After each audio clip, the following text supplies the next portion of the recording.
All right, everyone, it is 1:30 p.m. East Coast time. So we're going to go ahead and get started. My name is Adam Hops. I'm with the National Operations Center of Excellence, or NOCO, and you are attending the May 2025 Talking Tim, our monthly series on all things traffic incident management. Big thank you to Jim Ostrich and the folks at the TIM program at FHWA for the years of organizing these webinars. We'll talk about how to access past webinars in a moment. There'll be links in the chat and those sort of things. But please do know this is being recorded, and the recording will be shared via the NOCO website, NOCO newsletter, and on the NOCO YouTube channel.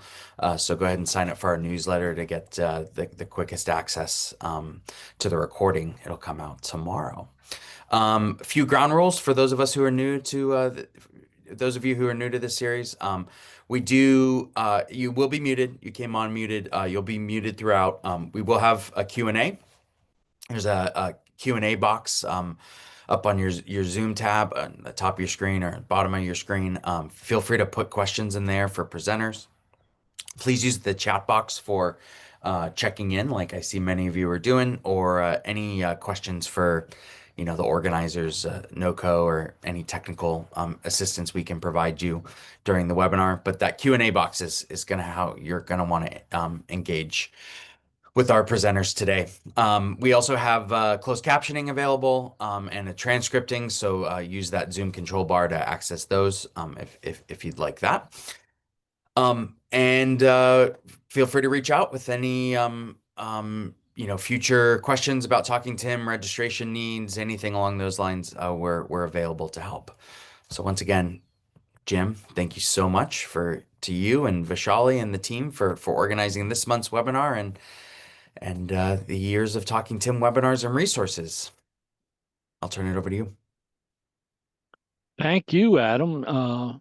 Really, I mean, 7 years Talking Tim, and your team at the National Operations Center of Excellence have always done us proud, Adam, and we can't thank you enough for all your support, sincerely. So anyway, welcome to all our friends across the United States, East Coast, West Coast, and in between. Many of you still, I guess, out west in particular, right, are finishing up your morning or getting ready to. And today we're focused on two next generation TIM technologies: cloud-based single signal preemption for emergency vehicles, and UAS for traffic incident management. Be advised that we'll do presenter introductions. I will here in a few minutes after the FHWA update. So with that, don't forget to put your questions into the chat pod or Q&A. We definitely appreciate that. And the webinar usually goes pretty quick, so let's do everything we can to make it informative and worthwhile for all that are here today. So as far as Federal Highway TIM updates, we're going to go over the line of duty desks as we normally do.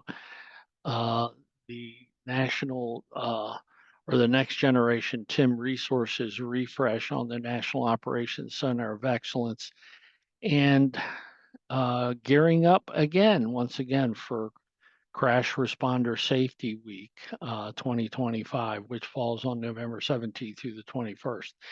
And very important, the fact that it is our 10-year anniversary for this event that we celebrate, commemorate, and honor our responders in November. We'll also be talking about upcoming webinars of interest to the TIM community. And at the end here, we also have Katie Belmore from our contract team that's going to go over an update on the TIM training website. Next slide. So here you have the progress, if you will, since the last 2 weeks of progress, I should say.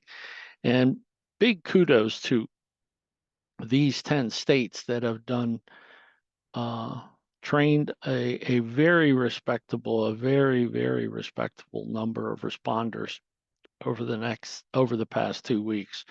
So we gotta make a shout out to all these states as we continue, and we know that the TIM training makes a big difference in the fact that we're ensuring that the motoring public gets home safely at night, day, whatever their schedule is.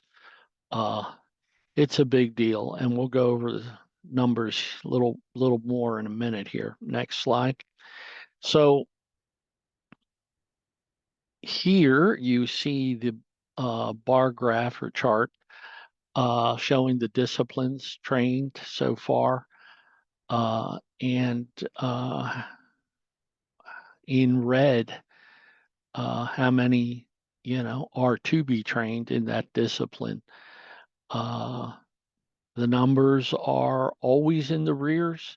We know 15-20% of the training most likely does not get reported across this country, and we always welcome surprises when someone emails me or one of our teammates here to report that they trained X number, whether it's one or hundreds or thousands, and had never reported it. So, but we know we're in the rears all the time, but we're over 800,000. Proud to report to you 800,000 responders trained, all disciplines combined. Next slide. This is the sad part that we've been reporting on the responder struck by line of duty deaths now for, I think, almost every year. But this year is no different. You can see the number there to the right. And as we always say, one is too many. And looks like law enforcement is leading the group again. Last year it was, oh my gosh, in the mid 20s. I think we ended the year with just law enforcement fatalities struck by. Hence why I said that the TIM training plays a big part in how we can hopefully keep these numbers down. Wouldn't it be incredible to not even get halfway to last year's number, for example? Keep doing what you're doing. Please keep doing what you're doing. The TIM training pays off. Next slide.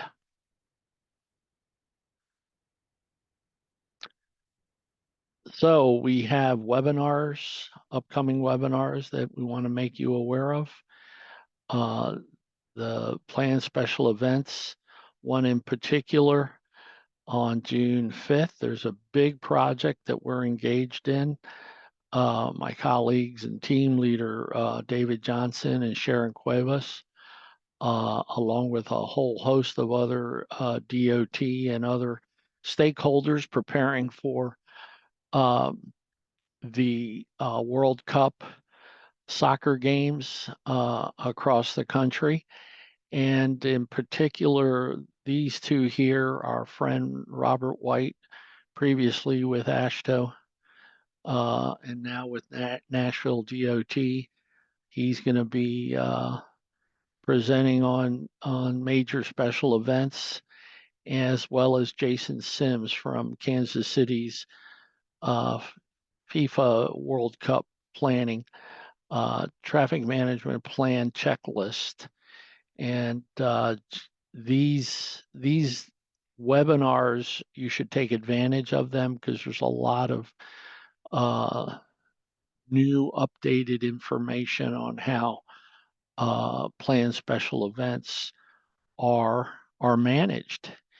And it's important that we always keep learning. And I'm sure in the jurisdiction where you're at, there's a couple probably big events that uh, definitely impact the transportation system. And it's important to know what you're doing, right? And of course, we're going to continue with Talking Tim next month on the 25th. And as I said, Crash Responder Safety Week, all state planning webinar on July 9th. And we want to hear, especially if you're doing anything new in preparation for CRSW 10-year anniversary. But first and foremost, I've got to say the proclamations, just like we've done in previous years, get yourselves geared up and get those governor's proclamations designed and signed. And whether it's a mayoral proclamation or otherwise, we definitely want to hear and see those, literally see those. So November will be upon us very quickly. Next slide.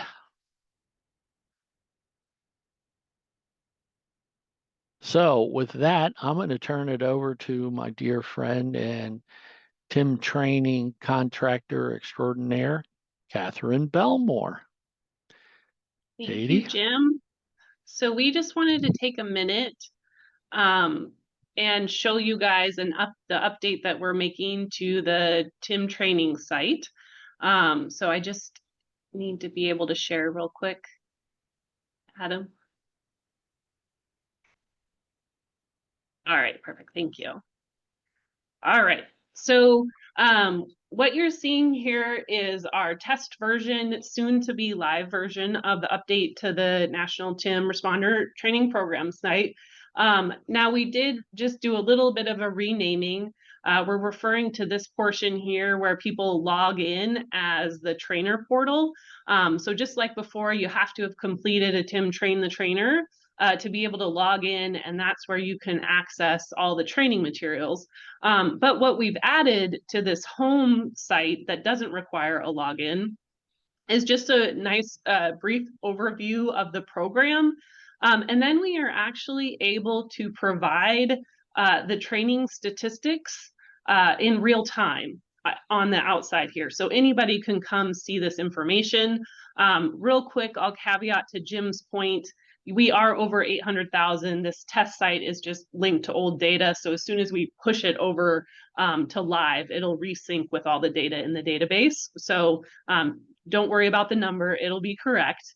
But it'll have all of this information. Then if you scroll down, you can just hover over each state and it's going to tell you the total number of people trained by training type. And then we have our map that, you know, everybody should be familiar with, hopefully, that gives you the percentage of where states are in response to their goal. And again, don't pay too much attention to the numbers. They'll all be updated, but you can see we'll have this interactive availability of the data. And then if you keep going down, we just have a couple of the tables. And then the last thing at the bottom is where you could go and pick your state, whatever it might be, and it's going to show the progress that you're making towards your goal by discipline. So a lot of this is information that's available in the report that's sent out. But like I said, now it'll be available real time. The only thing that will be slightly delayed is the web-based training. That still will be data that we get every 2 weeks and is uploaded.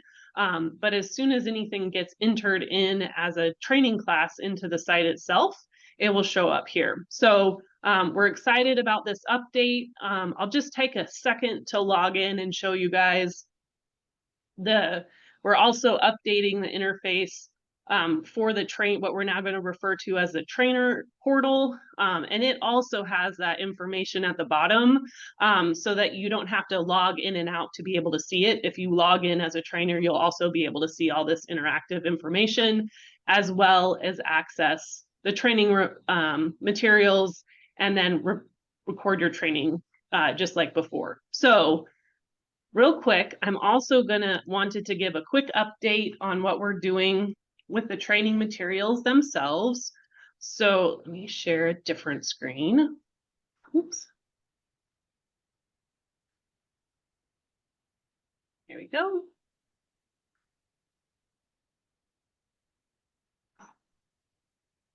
Sorry.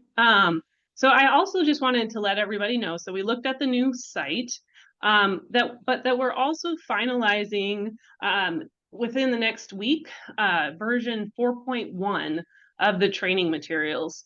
And we didn't make a lot of changes to this, but I know the one thing we really wanted to make sure everybody knows is we have got the CAPC certification requirements taken care of, and anybody that from EMS that is looking for credits for CAPC can now do that for all of our courses. And all they have to do now, the PowerPoint will have this slide that you see there at the end, and they just have to download the CAPC app, and then they can just use that QR code and record that they completed classes. So that's probably the biggest change to the PowerPoints, is the addition of that QR code. And I want to make sure people understand it is specific to each set type or each training.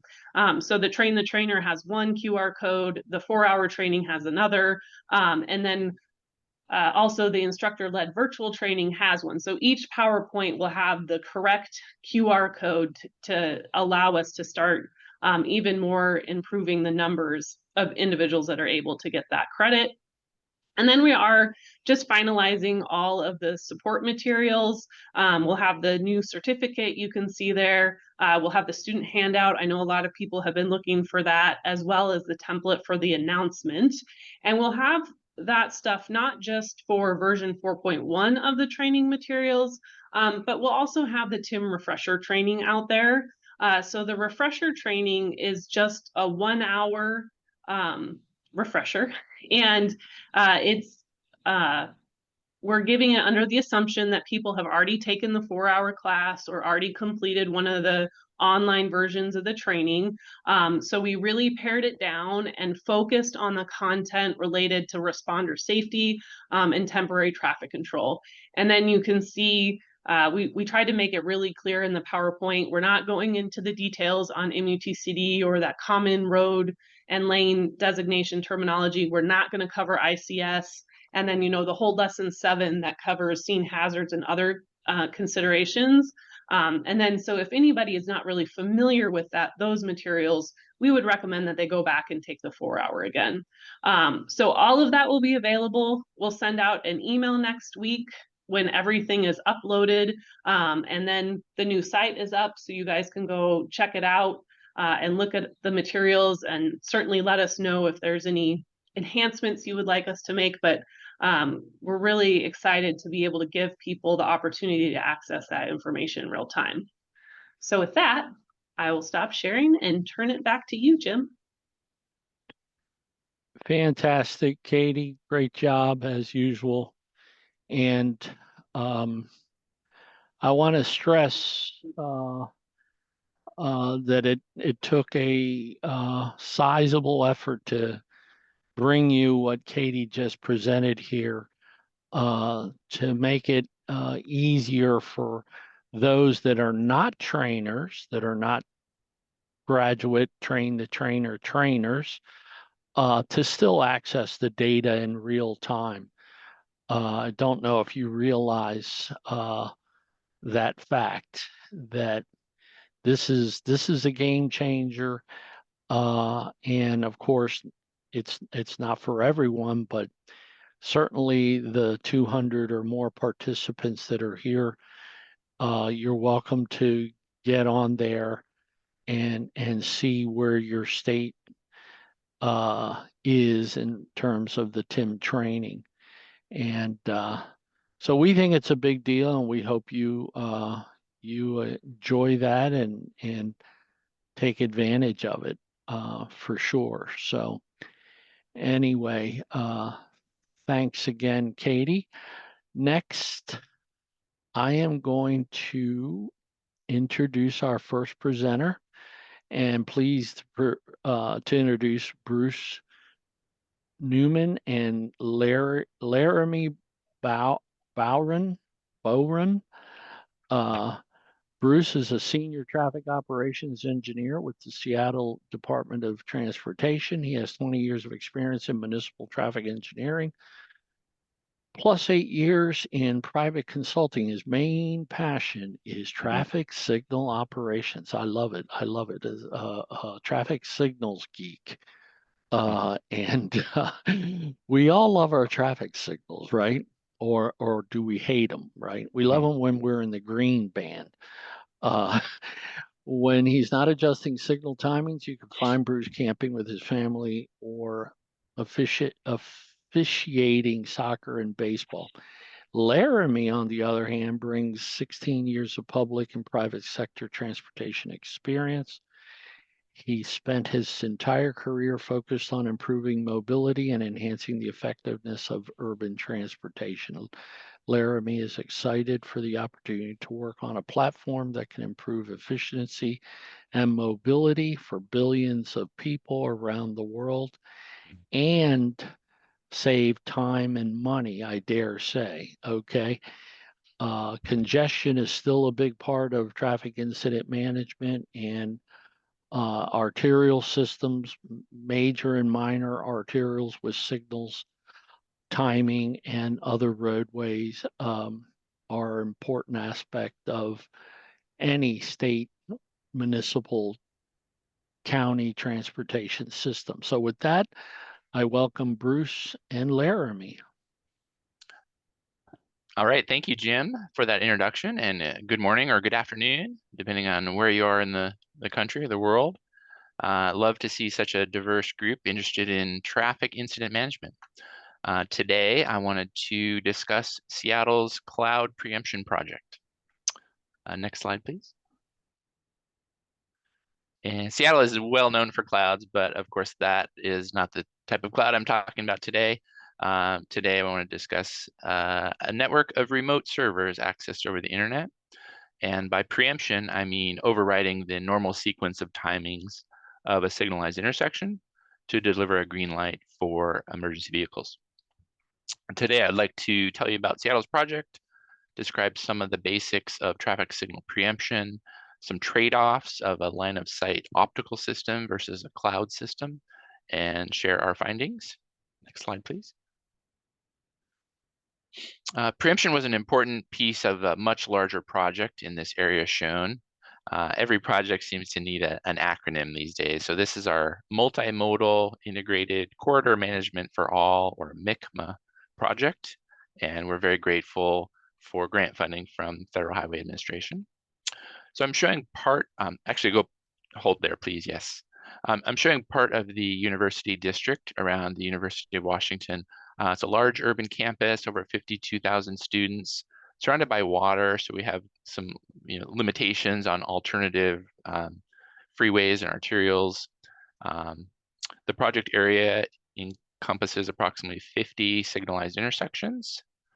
And next slide, please.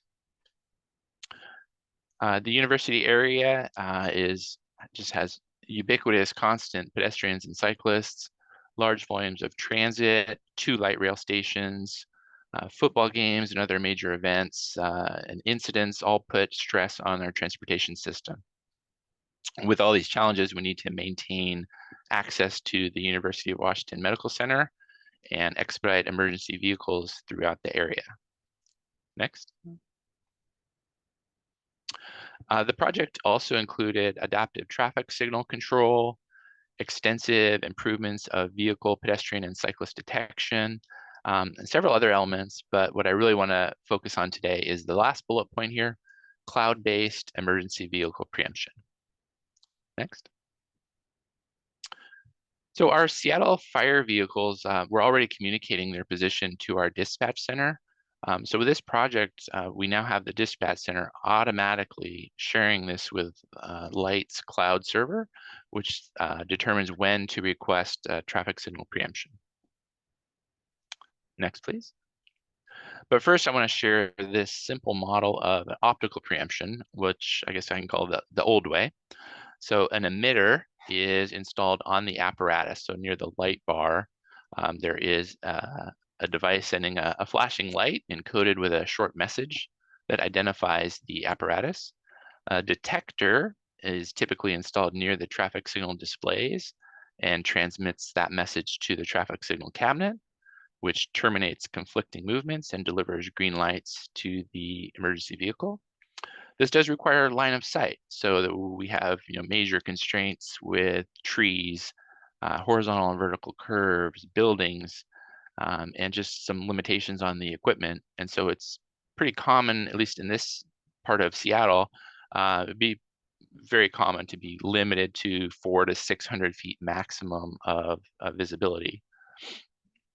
Next, please. The light preemption architecture eliminates this line of sight requirement. The apparatus transmits its GPS location to dispatch, and computers take over from there and send an NTCIP 1202 message to our traffic signal controller requesting preemption in a specific direction and to achieve the same result. Next, please. So how do we know when to initiate preemption? So in the light interface, it's really simple. We really just draw a zone. And if the emergency vehicle is responding and traveling toward the traffic signal, then it is eligible. And we calculated this real simple method for our kind of first draft based on the desired travel speed of 30 miles per hour. And then we assumed what's the worst case for the traffic signal.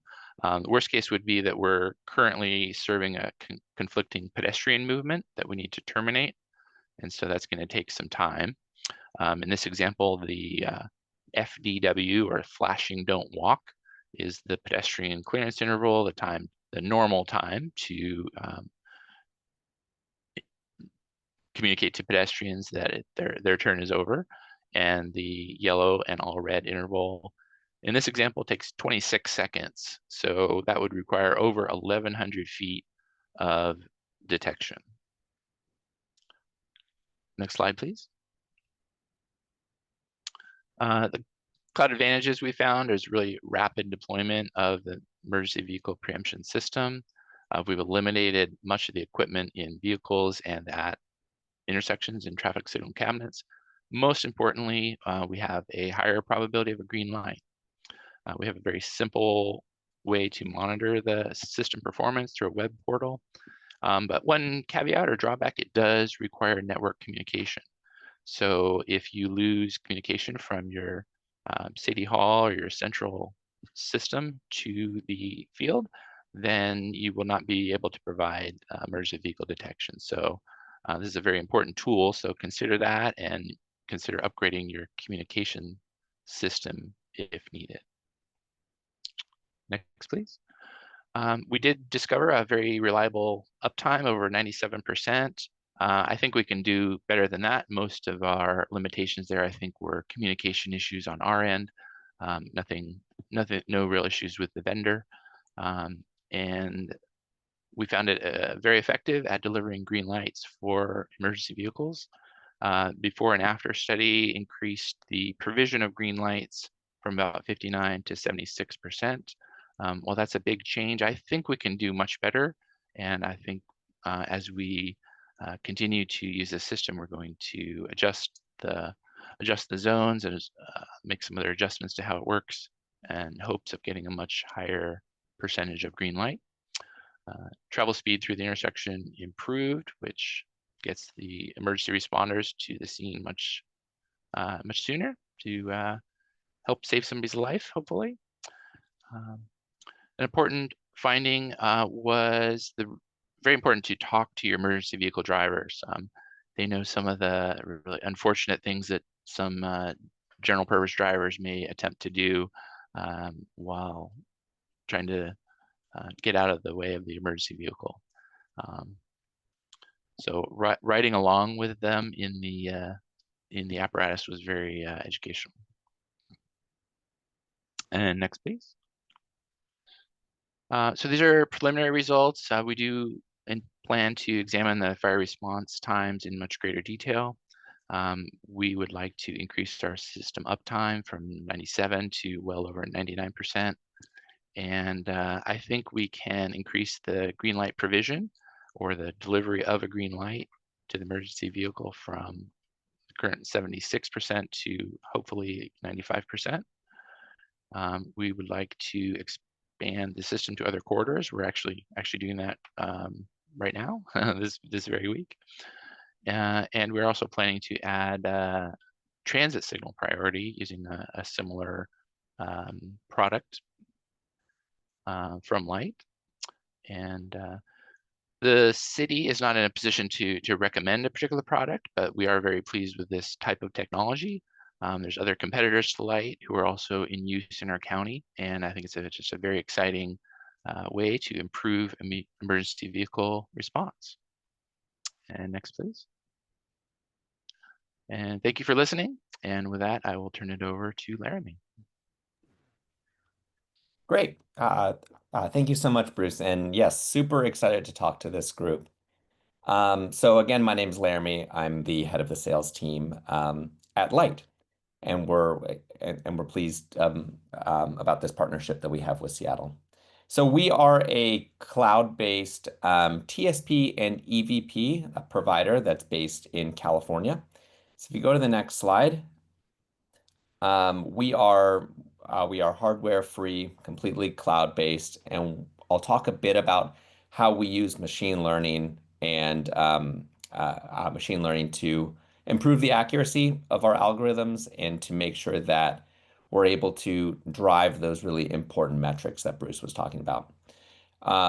And so obviously intersections are becoming more unsafe. You talked a bit about the metrics before, but this is something that we track on our side too, and it's something that we take very seriously, and is one of the reasons why all of us get up and work every day. Next slide.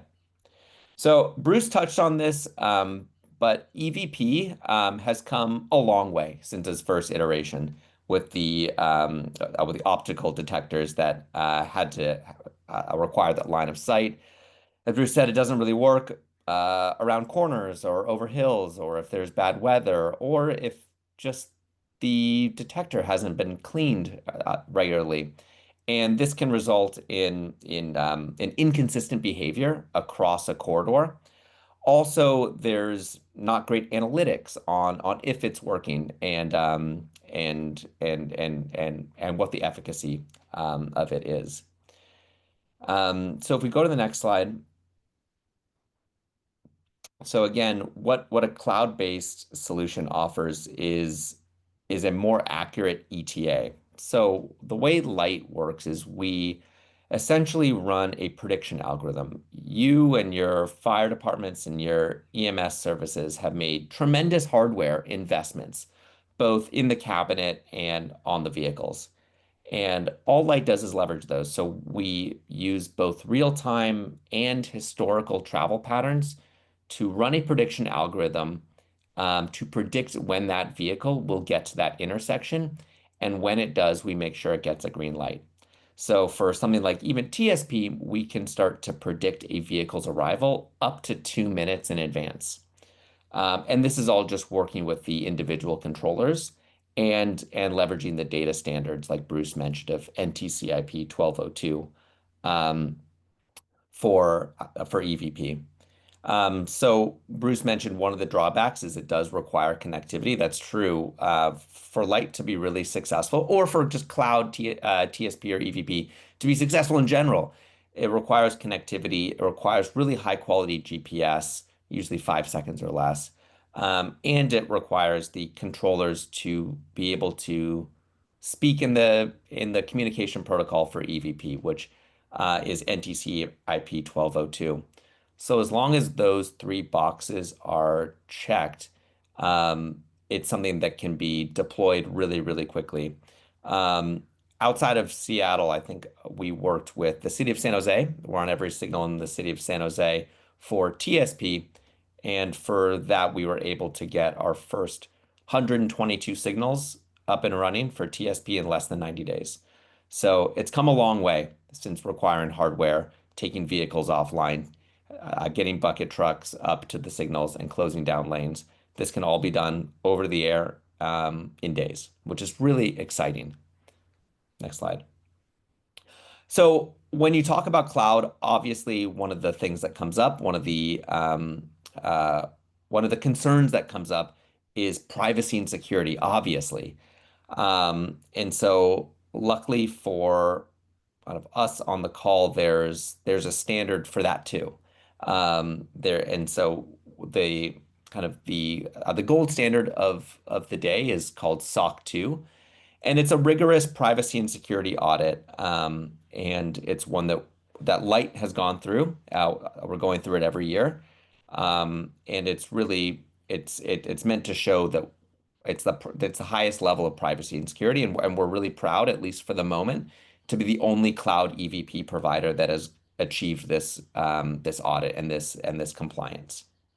And it's about end-to-end encryption. It's about limiting hacking, and it's about overall, a company-wide privacy and security. Next slide. So Bruce touched on this. This is kind of just a more generic architecture slide. So his was specific to how we've integrated with the systems in Seattle. But again, the way Light works is we take whatever is able to produce a GPS signal on the vehicle, whether it's dispatching software, CAT AVL, or just raw GPS. Connect that to our cloud, and that's where we're able to make our decisions about where and when to send our requests.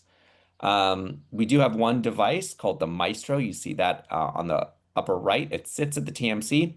It looks like a physical device, but it can actually just be a virtual machine that we can send a line of code to, and that gives us access to all of the connected signals. So we're not taking over phasing. We're not taking over any of the timing. We are just jumping in at the exact second that the vehicle is going to arrive to make sure that it gets a green light. And then we're able to resume signal phasing as quickly as possible. So it's not something that has to, restart with the coordination. We're able to really limit its disruption. And so again, these are just overall benefits of cloud. Again, this technology has come so far in the last 30 years. And one of the benefits is being able to connect multiple jurisdictions. Emergencies don't know zoning boundaries. And so being able to connect multiple jurisdictions under one EVP brain so that we're able to leverage coordination where it may not exist across jurisdictions is a huge benefit of cloud. Also, just getting those automatic updates. It's something we make updates every week. And so whether it's to the interface that you see on the right, which allows all stakeholders to see the real-time vehicle positions, and be able to track the success of the EVP, of the EVP messages that are being sent. Also, just being able to set customized business rules all without any existing hardware. And again, any vehicle that Light or kind of any of these other companies can get GPS from, we can give preemption to. Next slide. So we talk a lot about AI and machine learning. It's one thing that Light is proud to be a responsible user of AI. And the way we use it is through something called route prediction. So at least in this graphic, you see the fire symbol in the kind of in the middle of the map, and you see the green vehicle in the lower middle. And what Light is doing is leveraging historical travel patterns to predict the route that the vehicle will take. And so we would never clear a corridor, just have the vehicle turn right, and then clear that whole corridor, just have the vehicle turn left. We are only triggering the exact signals that we expect it to go through. So there's way fewer false positives. And so this is something that we have a lot of data to back up the success of, so that again, we're not clearing an intersection that we don't believe the vehicle to take, based on all of the historical travel patterns that we have of every time there was a fire there and the truck was there, and it was noon on a Monday, which route did it take? And so we're able to update this regularly and use our predictions to only clear the right signals at the exact right time. And so we have a quick video just showing a ride along of one of the vehicles in Seattle that's using Light EVP. So there's no sound, so let's have to so let's narrate it. But again, Light is able to preempt well in advance. And if we see the map in the lower right, again, this is the interface, the web interface that all project stakeholders get. So we're able to see the the signals that Light has access to. So it's just on that major corridor right now. And we're able to see both real-time signal phasing as well as where there's a preemption request. And that's where you see that kind of siren symbol going through. And what you'll notice on the map is the second the vehicle goes through, we remove that request. So again, normal signal phasing can resume as quickly as possible. And this is not an example of route prediction, because it's just going straight through the corridor. And we'll be able to see it kind of clear all these intersections. But again, being able to clear several intersections ahead of the vehicle just allows for much faster travel speeds, allows it to fully be clear of pedestrians, of cross traffic, so the vehicle can get through quickly and safely. I just have one other slide just showing some of our metrics. And again, the one on the right is most relevant, a 62% reduction in response times in Fremont. These are metrics that we're really proud of, and you'll see some of the other jurisdictions that we work with.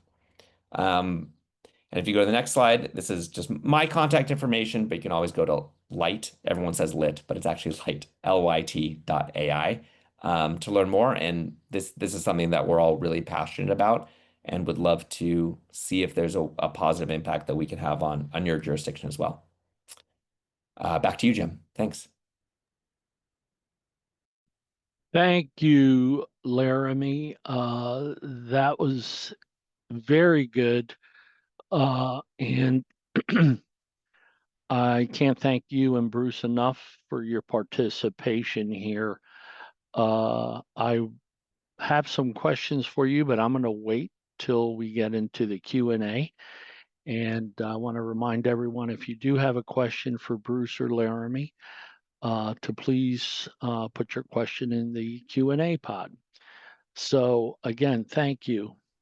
Next up is Ryan Marlowe. Ryan serves as the Unmanned Aircraft Systems UAS Coordinator for the Alaska Department of Transportation and Public Facilities, leading efforts to integrate drones and remote sensing into transportation operations statewide. He brings over a decade of experience in UAS policy, long-range communications, and emergency response, and represents the agency in national discussions on beyond visual line of sight operations, software automation, and infrastructure inspection technologies. So with that, Ryan, the floor is yours. Perfect. Thank you so much. Let's see.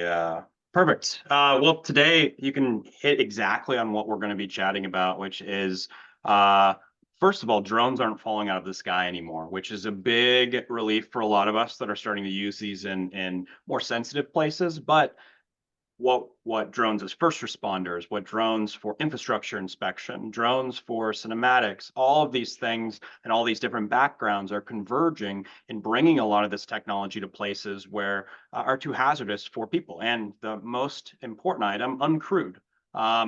I don't like to always use the disposable this platform, but in areas for Alaska, we can send this up the side of a mountain to go look at avalanche terrain or responding to critical infrastructure or flying it in buildings. And so, or responding to natural disasters like you see here. So a lot of these technologies are allowing for folks like us in Alaska, where we have limited crews, limited resources, to now be in multiple places at once, to dispatch these systems and to gather that data at a fast rate, and to share that information. This is something that we found really interesting with our earthquake here in 2018, is we were able to share information so fast with the public that it kept them from going to these sites where we did have considerable infrastructure failure, because it was so well documented. So once again, when we're looking at these items, when we're able to fly in these places, it's really helping us to share what's happening,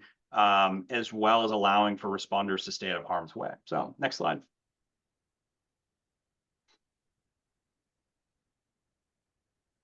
So a little bit about our program. We started about in 2016, and have pushed on since then, but our big push has been in capital projects, so survey and construction, and a lot of use case in just, hey, how do we repeat operations? How do we make sure the aircrafts are reliable? And how do we make that and push that and scale that program?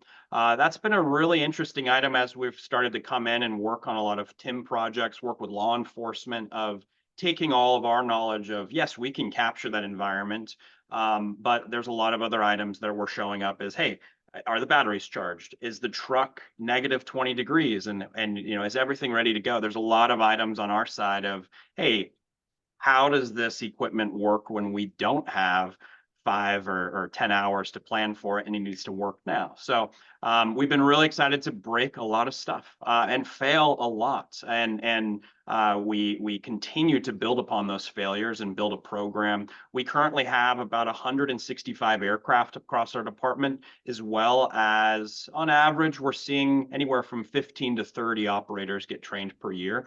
But we keep a 1-to-1 ratio. Normally, if we train an operator, they have an aircraft with them, and now a Starlink panel. But those 3 assets together are really what pull these together. But the big item that I really want to focus on is the grants, from Everyday Counts to STIC, and oh, you can switch over into the video, and Smart Grant. This is really helping us kind of push these technologies. Is, hey, that crazy idea of, hey, let's put a drone in a dock, or hey, let's go fly over that glacier outburst, robotics. All of these things are allowing for us to remote sense. We're building vehicles that allow for us to be in these locations, and we're testing these, on the weekends. We're bringing these with us. So for us, all of these tools are coming together where one person can do what used to take a team of 5. Avalanche mitigation. This is becoming a big item too. The ability to run up light towers on critical highway corridors or fly down ice roads. So all of these things are really bringing together such a diverse set of backgrounds and expertise that are allowing for us to capture more. But once again, all of these are pushing towards the repeatability and safety of the operator. So those are the key items, is if we can standardize the way this data is collected and how these systems can respond, it makes it as easy as an office printer, where you can just say, hey, I need you to go check on this. We have eyes on scene. We're sharing that information. We're capturing data, or we're scanning the collision or a fatality investigation, and we're moving stuff out of the way. So all of which are allowing for us to operate in these environments. Next slide, please. So I always like to talk about what's platforms we're using. Everyone's like, hey, what's successful? So of course, one of the big items that we're constantly looking at is a lot of the tariffs, the cost of platforms, NDAA compliance. So you'll see we have 2 systems. One thing that we definitely love, and I've been a DJI fanboy since the beginning, is aircrafts that can operate in high altitudes and in inclement weather. We are working with Skydio as well, and their X10 platform. We've been really impressed with it. So there's not one tool for the job.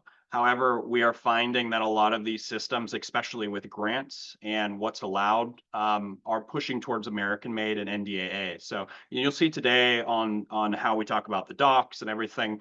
Skydio is where we are focusing a lot of efforts on infrastructure inspection, especially near roads and highways, airports, and a lot of our critical corridors. But one of the items a lot of folks always forget about is hazmat. So when we are looking at these items and we're responding, even getting out, 80% of Alaska is accessible by aviation. So when we're responding to these events as a landslide or something, we have to fly. We don't have enough gear to spread across from California to Florida, from Texas up to Canada. We do not have enough gear to spread everything. So a lot of our folks have our systems, but we call it our 172 rule, which is basically, can it fit in the back of a Cessna 172? Perfect. You're probably bringing it with you. So staying small, nimble, back to the Starlink panels. We used to carry the big backpacks, and now we're down to the Starlink minis so that we can take them in a small case. We have about 4 hours of battery until we need to find charge. But overall, we're learning a lot of these items is how small, how effective we can be in live streaming that video out. So next slide, please. Now, one of the big items that you saw there on the items is remote connectivity, remote operations. What does this look like? We're no longer in the drone era of you send the drone pilot out there, we don't hear from him for 6 hours, he comes back and he's got video and photos. It's on the way out there, we're on Teams, we're on radio, we're on mobile LAN radio. We're also live streaming video. So if there's folks on site that are already there, they're sharing their stream to either Flight Deck or Skydio Cloud or whatever software that you're using. But this is also allowing for teams to then say, hey, I need to go do something. Can you take control? So this is where Beyond Visual Line of Sight comes in. And so where we're really excited is for us, when we have down on the bottom right, we had Sag River basically tearing away at our only road up to the North Slope. So for Alaska, that's a pretty critical item because that's all the oil and gas. And so we dropped a dock out there. We're able to constantly monitor the erosion. And then same thing over on the left, where we're looking at avalanche slide paths. Up above, we have 2 systems. We were testing both Skydio and DJI together at a recent landslide that went across the road. So when we're looking at remote operations, the ability to have either the pilot there or the physical hardware there and be able to operate remotely, that's been a key item. Now, a lot of this too, we've been partnering with Collins Aerospace on some of their radar technologies to assist with areas where we just don't have any coverage, or we need to increase airspace security or airspace awareness of where we're operating at. So next slide. Now, this is the normal dashboard. So as I was talking about before, where we're bringing together all these backgrounds, what you see here, we didn't know where this landslide was at. We didn't know where any of the house data was at. All we had was video. So this is the really cool thing of teamwork is you can see the folks on the left. I have Ellie, we have our deputy commissioner, and myself that are all loaded in here. But what are each of those folks doing? So our team's on the ground. It looks like Travis is flying. Travis basically got the initial 3D. So we show up on site. In about 10 minutes, we have this low res image that's then structured over the top of the terrain environment. So you can see it doesn't clip in that well, but that's okay. We just need to know how big is this landslide? Is the ground stable? What did it hit? And then Ellie with our GIS department, she logs in and she loads all the building footprint information. Now that allows for us to see, unfortunately, we're showing up to this area, but we can see building 210 no longer exists. Building 225 is also covered with debris. But all of that situational awareness we gained in about 15 minutes without having any previous knowledge, no imagery on site. So once again, a drone, a Starlink calling back to these remote flight deck operations, we're pushing GIS down to the controllers. We're drawing the outline of the extent of the slide path. We have teams and crews looking on it, and we're sharing this live video with our M&O operators, our consultants that will be doing clearing, search and rescue teams, State Emergency Operations Center, where we're taking that initial window survey. And so all of these tools are really adding towards this, hey, really all we need is to get these pieces of technology out there, have them hosted by these community members, and it allows for us to override them and control them remotely, or basically sit in the driver in the passenger seat and watch while they fly around these items. So when we're looking at that kind of model of a small drone and a Starlink panel, we're looking for less than $5,000, and we can have eyes on of these entire sites and start capturing data in real time. Next slide. So docks. Now you can kind of see, hey, we're testing this model, and we were fortunate to get a US DOT SMART grant, which allowed for us to kind of test the model of what happens if we pre-deploy all these drones to Western Alaska. We train folks on GIS, we give them drones, we give them the ability to act with these platforms and operate underneath our COAs. And what we found was it works great, but not all the time do they answer their phones. They're not available always, or we have hardware problems. And so this kind of opens up the window of community docks. And so we've been working with Skydio on we call it the SOAR project, but this is testing the next generation of the X10 dock. And when we're looking at where to install these remote communities, along the roadway corridors, at airports. We will be installing one of these at Fairbanks International Airport here next month, and working on the UA. We're working with Aquasi and the UAS test site. But as we're starting to test these and make these resources available, how do we get these systems available for law enforcement? And so this has kind of been a test where, hey, does it tie into the Axon system? Can anybody dispatch it to get eyes on the operations centers? And so you can kind of start to see is how do we storytell with these systems? How do we have role-based priorities on who can use them? But they become a public asset when we're looking at these across the way. And we have considerable range extension with these because we're running off either Verizon or FirstNet or T-Mobile, and have that reliability either through secondary base stations or just onboard cellular. So next slide. And so now all of this data is coming. I will say when we first turned these docks on, we were using them daily. We're basically creating about 3 terabytes a month of data across Starlink. So when we look at all of our sites, we're starting to hit up there at 60 terabytes a month with our entire Starlink array, which is a lot of data, but it's information that we've never got before. So as we're tying these systems in, we work really closely with Esri. These docks are now automated. So Wrangell, great example, Wrangell landslide. We did a 90-day detection time frame where we were off-site. We were in Juneau and Anchorage flying this site from almost 1,000 miles away. We did have a TFR, which is a temporary flight restriction for aircraft safety. We were monitoring VHF, but we were able to operate and capture all this data on the right here. So because this is kind of opening up the first view for a lot of folks that are just getting into, hey, we can respond to that traffic collision. Hey, we can respond to that natural disaster, or all of these things because we have the back-end connectivity. And this is solely running off of Starlink and operating from the radios on the dock. But we just removed this dock site, but I believe we got up to about 250 full remote scans. In total, we had about 650 remote flights that occurred without a single issue. So when we're looking at how long these docks can last, the flight times and how well they work, even through snow and rain and wind and downpour, I've been really impressed with these. So next slide. So overall, when we talk about the scale of Alaska and these resources, this is kind of what we're looking at is, hey, how do we visualize where all these resources are? We are a massive organization. And I know when I first came into DOT, we always were like, we are resource rich, but communication poor, because especially with folks coming and going, that institutional knowledge going in and out, how do we embody that and make sure that everybody knows where it's at? Of course, with the inbound of language models and smart systems and things like that, we're starting to see a lot more. But really, these are some of the key metrics that we're looking at is, we have 80 staffed locations across the state that oversee and have to respond all of our equipment and our procedures. But really, the key item is how do we digitize that? So next slide.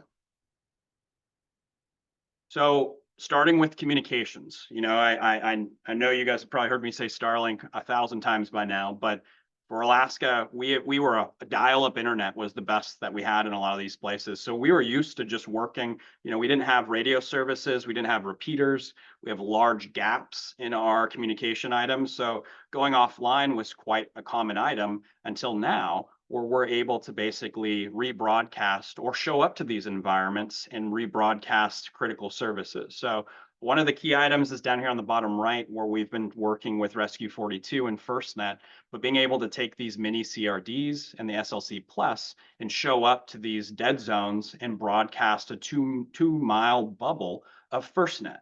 So now that you kind of start to see, hey, cell phones, radios that are Smart Connect enabled, and drones, all tying back through Starlink and connecting live stream video. So you can start to see, hey, if all I have to do is bring these two briefcases and all of our technology works wherever we show up, this starts to be a pretty interesting step and repeat model when we're looking at this. Same with Dedrone, counter UAS.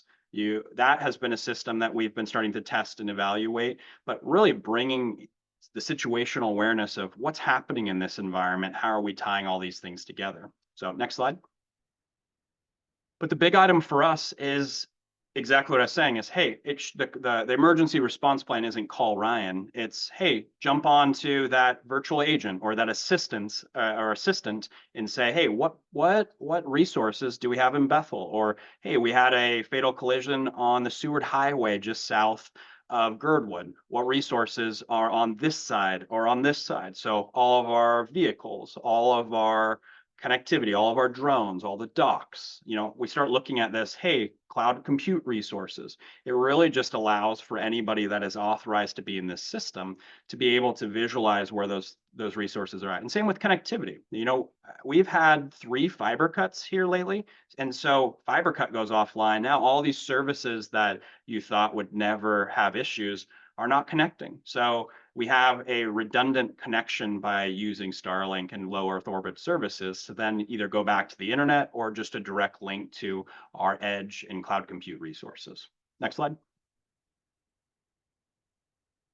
So the last item is on our side too, where we're starting to test kind of the future of our vehicles is, hey, how do we build a Starlink equipped vehicle, the ability to rebroadcast FirstNet and cellular devices, or the ability to just park a vehicle someplace with EVs, drop a drone dock on the back of it, and be able to monitor traffic. You can see on the bottom left too, we've been working with FreeFly on their Flying Sun platform, which allows basically that system to go up in the air to about 400 feet and broadcast about 1 million foot candles of light. So that plugged into a Chevy Silverado gives you about 27 hours of runtime, completely battery powered. Pretty impressive. Now, do you need 27 hours? Probably not, but you can start to think about that too, is, hey, we put a cell repeater on there. We put a camera on there. There's a lot of room to improve upon these platforms with this technology.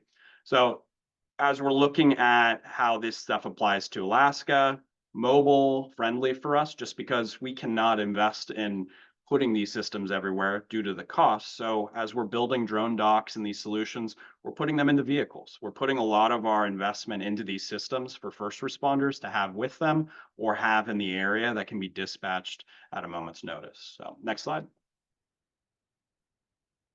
And for all of our GIS folks in the building, weather reporting. This is an item as we build these sites and we start to put these systems out there. I always like to show these items too, where we're directly reporting and highlighting how all of this data is being collected. So we're sharing this information with our federal partners, but we're filling in the gaps. So this has been a key item, is not only are we filling in the gaps for law enforcement, but we're filling in the gaps of ADS-B coverage, flight safety, ground information, weather information. We have so many microclimates across the state that it is easy, since we have the backhaul, to be able to show up in these environments and share this data and leave that information there to kind of move forward. Next slide. So as I said before, 15 terabytes per year. It's crazy to see how much we're at 60 terabytes a year now. So our IT guys absolutely hate us, which as they should. But how do we take this data and where is the end in sight? And I think that's one of the key items that we're really excited with dock technology and a lot of these is we're pretty confident that here in the future, we won't have to store all of this data because if we have a dock installed remotely, we can go grab it at any time. So we just capture what we need, then we send everything else and we delete everything, which is a really interesting strategy instead of just, hey, we need to collect everything and store it in this geodatabase and it never gets used. That's what really we're looking at, especially for the amount of information we're collecting and how important that data is. You can see the workflow from the dock via Starlink. We process with either SiteScan or Reality Engine. That dumps into our enterprise service. And then we can push it out to either OpenAI Studio or out to any other language model that can visualize it. Video is also another item that will be coming in here shortly with Video Server, but push it out to the web with these services. So next slide. So taking everything we just talked about today and applying it to, we have drones on site, we have law enforcement, we have first responders. How do we take all of that and allow for us to visualize that information in real time? So we had a glacier outburst happen in Juneau, where we were able to utilize all of these systems and tools together into one. And if you can also press play on the Survey 123 document, this allows for us to do the window surveys. Oh yeah, it's playing. So from our full motion video to the window surveys to the crews collecting this data, all of this information is feeding back to a centralized dashboard and coming in real time. So we're looking at where damage is, where imagery is being updated, and that's being populated. That's getting processed. We have window surveys occurring. So it's giving us this real-time situational assessment, this real-time environment, but also allowing for us to stay completely transparent. So everybody's seeing everything. If we miss something, it's there, and we're learning from our mistakes. I want to make sure we failed 100 times before we even got close to this working. And we still are having, hey, we can't transfer a 200 gig file. That was a new item with this project. And so, as always, fake it till you make it, but you will basically fail your way forward on a lot of these technologies. So, next slide. And with that, I will quit talking. If you guys have any other questions or information, please reach out to me. But I really appreciate time here today and presenting. So thank you much.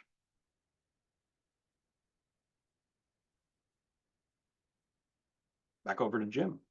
Yep. Thank you, Ryan. Outstanding presentation. I can't thank you enough. One piece that real quick I wanted to ask you, you had told me when I first met you a few weeks back about your collaboration with, was it TxDOT and Caltrans on this project? Yeah, absolutely. One of my favorite items, oh, let me turn my camera back on. One of my favorite items is working with other state DOTs, and especially through Tim and through multiple programs, SOAR and USDOT, we are testing out the use of these drone docks. So I know Caltrans, Texas, North Carolina, MassDOT, I think UDOT, are some of the first folks that are deploying these drone docks and moving. And New York, of course, with law enforcement. Just on the DOT side is all we know. And so I know a lot of teams are really starting to see, hey, how do we push these systems out there? But yes, it's been a really cool item. It's not just Alaska working on this, it's all these states finally coming together, standardizing how this data is collected and how we push it back up to FAA or FHWA. Yes, absolutely. And it underscores the collaboration piece of this and any other innovation technology, even the training. We always encourage cross-pollination, if you will, regional cooperation and collaboration. And you've knocked it out of the park here with your UAS program. So kudos to you. And again, Bruce and Laramie on their emergency vehicle preemption. We have some questions here. We have about 20 minutes left. And I'm going to get right to a couple for Bruce and Laramie, pardon me. What, if any, authorizing by the region was needed for emergency responder signal priority? Bruce I, or Laramie? I think the question is referring to maybe other agencies within a region, other emergency service providers. And Sounds like it. can you hear me okay? Yeah, yeah. Yes, and to my knowledge, we have not really involved other agencies. In this particular area, there are occasionally emergency vehicles from another city, city of Shoreline or city of Bellevue might respond. And currently they would not be eligible for cloud preemption. That could be set up pretty easily though. Yeah, Mhm. and that's what I've seen from my side too, is if there is that motivation for mutual aid, having other jurisdictions come into your jurisdiction and use your preemption, that is a city to city or city to county conversation. But with all that we see in terms of the capabilities of newer controllers, it allows for a lot of flexibility within the system. Absolutely. Another one for you guys. What guidance might you offer for other regions considering cloud-based signal preemption technologies for emergency response? I would say do it. It's just a very effective way to get your emergency vehicles to the scene faster and safely. It does require NTCIP traffic signal controllers. So there is if you have older legacy equipment or proprietary type of firmware in your signal cabinets, then you may need to replace some software or equipment. And you need highly reliable communication. But other than that, you're pretty much good to go. Yeah, Go for it. yeah. From my standpoint, we really encourage agencies that are thinking about it, jurisdictions that are thinking about it, to just pilot. There are a lot of opportunities because there's nothing in the cabinet, nothing on the vehicles. It's a pretty quick thing to spin up. And at the end of it, we really want cities to fully vet the system. Don't give it the easy intersections way out of town. Give it the challenging ones and try it during difficult times of day. And there is so much data that you can iterate really quickly. Try one strategy on Monday, try one strategy on Tuesday. And by Wednesday, you would have the data to see which is the best for your unique operating environment. Absolutely. Question for you, Ryan, similar to Laramie and Bruce. What, if any, authorizing by the state was needed for use or use cases of drones? A lifetime of paperwork filing. I would file more paperwork than I fly. And I always, I never wanted to be in that position, but yes. I will say the FAA has been amazing here lately with a lot of their efforts to get law enforcement underway. But I saw there was a question too for can DOT and law enforcement both use drone dock and with Caltrans in Alaska? The answer is yes. If I had to do a quick explanation of it, currently drone docks are being operated from state agencies under public and civil operations. Caltrans, for example, operates under Part 107 and Alaska operates as a public agency. Each individual agency that utilizes that asset needs to either have a COA, which is a certificate of authorization from the FAA, and prior training that allows for them to operate that system either from Skydio or DJI or any of the other dock manufacturers. So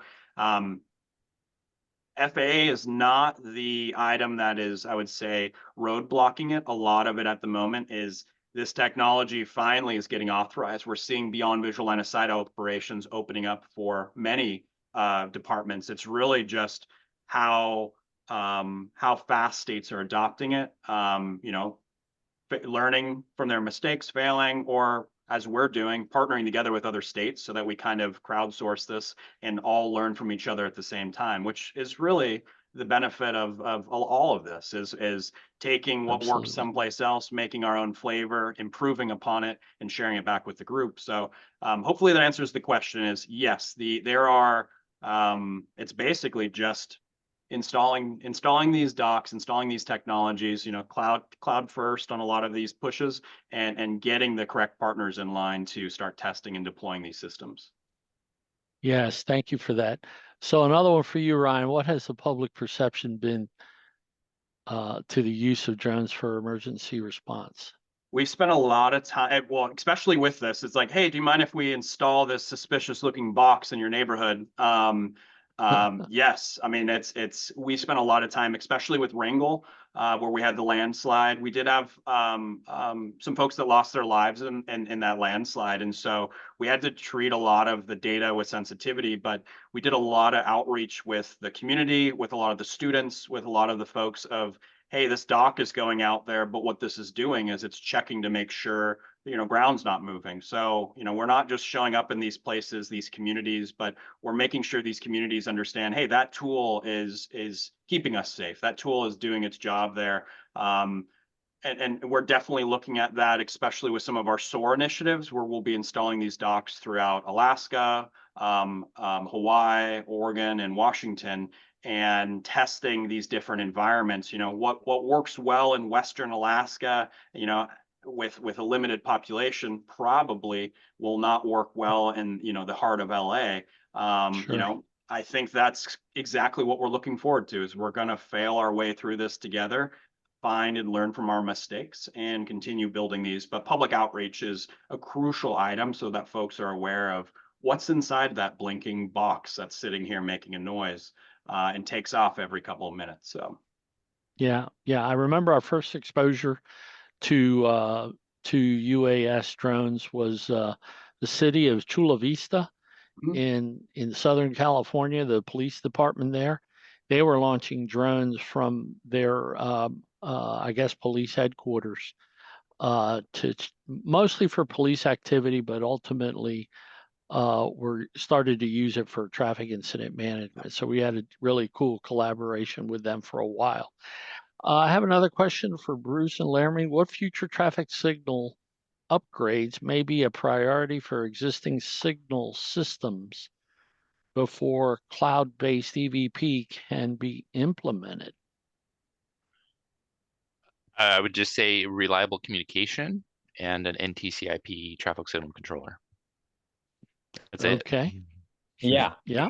I think one of the benefits of data standards is, I mean, Light and Cloud TSP would not exist, and EVP would not exist without data standards. And so it's just making sure that when you are looking for that signal modernization plan, that they adhere to data standards, because they enable a lot of plug and play, a lot of you know, a lot of interoperability. And so a lot of companies and a lot of folks talk about interoperability, but data standards are the proof of that. And so making sure that they can speak the same language to each other is key. Yeah. What would you say to what would you say to municipalities, owner authorities that are considering EVP? And I know TSP's been around a long time, and the old, you know, original Opticom systems and all that before the cloud-based stuff that you guys specialize in. And the reason I asked that question is because we don't know of too many jurisdictions, municipalities, like I said, and other areas that are employing EVP.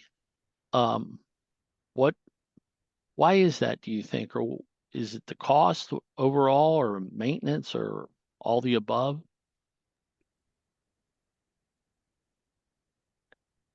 In my opinion, it's a lack of data. And I think without data, you don't see maybe how bad things are. You especially if there was a legacy EVP system that was purchased and installed, you think you have something, but without the data to prove its efficacy, you don't. You may not be motivated to look elsewhere. You can kind of get anecdotal evidence from fire chiefs, but without the data to prove it, you may not see how far the floor has dropped out from the system that you purchased maybe 20 years ago. Yeah, yeah. Jim? And who I'm was that? sorry, this is Vaishali. There's a bunch of questions still in the Q&A. May I bring some of those up to surface? Didn't we field a bunch in the Q&A earlier? Right. When we answer them in the Q&A, it only goes to the person who has been asking the question more often. So we try to ask them verbally as well so that everyone can hear the response. Okay. Go ahead, Vaishali. Yes, so one of the questions was from Sean Laffey.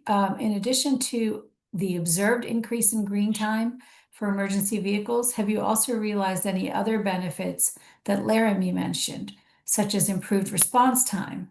And have you encountered any challenges with using the cellular network to request green signals, particularly during high volume events like football games? So it looks like I don't know Bruce if- answered that. I'll chime in quickly. I think that answer only went to Sean. So for everyone's benefit, I'll repeat that. So the first question about reduction in fire response times. We've heard anecdotally the drivers are highly confident that they're getting faster response time. We have not investigated, but we can and we will do that from our dispatch data. Second question was, I think was asking whether at major events like a football game when there's a lot of cellular traffic, if there's any reduction in service or communication. And I haven't not aware of anything there. Our traffic signal communication is typically fiber optic that would be immune to that, but it's possible that the apparatus is competing with other cellular traffic. Laramie can probably speak to that better. Yeah, and I can just say a bit under the hood is that's one of the ways that we use machine learning is to kick out a lot of that GPS noise. Because especially where there's a lot of competing signals, especially in urban canyons, you can get a lot of noise. And so that's one of the ways that we use machine learning is to kick out the sources that we see as unreliable in that moment. Excellent. And then there was a question about how long the video is stored. And if so, who could potentially make use of that in terms of the light video that you demoed? Totally. Yeah. So I think our default is to store all this information for a year. But that's completely customizable based on jurisdictional needs. I know if there are insurance requirements, grant reporting requirements, all of those can be tailored, but off the shelf, it's about a year. Okay. And I think there was also a question for Ryan on, given the large volume of data, how is the storage and processing of that data better managed? And I personally have a question of how, if any way, is that data being shared with the broader Alaska DOT enterprise for other uses? Yeah, so that was kind of the problem that we walked ourselves into, is we gave everybody access to these data creation devices. And I'll be the first to tell you, we didn't know that we were going to redline all of our drives. I started with IT, was not big fans of us because we broke our network pretty fast. Shortly after that, we kind of went back to the drawing board where we structured, hey, here's all the data we're creating. Here's what can be stored. Here's what can be deleted. And so we went into that as we went into partnership with Esri, where they came in and kind of did a full system analysis of, hey, here is how we store items. Here's what goes into the geodatabase. And from there, we started breaking down a lot of the silos. Is now we can search all of our imagery that's created, as well as publish that to we have an Alaska Geospatial Council, which is all state agencies. So all imagery that's created by public agencies is available to the public. And so that then gets sourced up there from our image server. Same thing with video. Anything that is project related, we save for a year before it is deleted. But that's kind of where we're pushing a lot of it is, hey, we are bringing everything, we're processing it on-prem. So that's another big item is, unlike the rest of you guys, I saw there's a couple folks from Alaska, but the rest of the folks in the contiguous United States, we don't have fast access to data centers. And so we have started building smaller edge compute centers around our state that we can send data to, process it, cut all the fat off, and only lift the final product to the cloud or Azure Washington Data Center West, which cuts down on a lot of our ingress costs to the cloud by not putting all of the raw imagery, putting the final product, moving it around. It's just a simple lift and we're done. So we're limited on bandwidth to the cloud and those items, edge compute, and having that pre-processing has done a lot for us into the geodatabase and environment that we have there for sharing all of that information, both geo-rectified and orthomosaics and video across our enterprise system. Very Well, good strategy. with that, we have 4 minutes left, and I want to first thank Ryan, Bruce, and Laramie for their time and outstanding presentations to the National TIM community. We still have over 140 participants with us today, and a huge thank you to all of them. I always take a couple looks at the participant list, and I see many of our champions, our partners across the nation that are interested in everything that you guys do. And I want to, besides sharing these resources here, these links to various resources, I want to say that the next 3 Talking Tims webinars are going to cover topics from the Everyday Count 7 Next Generation TIM Technologies for Saving Lives. Our contract team is already preparing of the 46 states, I think it is, that participated in EDC 7 Next Gen TIM. Over those months, starting in June, July, and August, the Talking TIM platform that we're on here today, Adam, and of course, Executive Director Nick Ramphos, that was also joined us today, are very kindly going to let us conduct those EDC 7 webinars over the next 3 months. So make sure if you're not registered that you do that top URL there, and all the rest of those URLs there contain a lot of very important information, including the self-assessment, by the way. Let's see. Vishali, anything else we missed? We got 2 minutes, and then I want to say goodbye. No, I think there were a couple of questions about the training site, and it will be live within the week or so, and you'll get a formal announcement from the team on that. And I know there were some questions we didn't quite get to, but we'll save that for a future effort, I presume. So yes, great presentations today. Great information. Yeah, indeed, and many thanks to you, Vishali, for all your work making this happen. And I think that's a wrap. So everyone stay safe, keep doing great things, and head on a swivel, as we say. Out of your car on our nation's roadways, a very dangerous place to be. So God bless. Take care, everyone.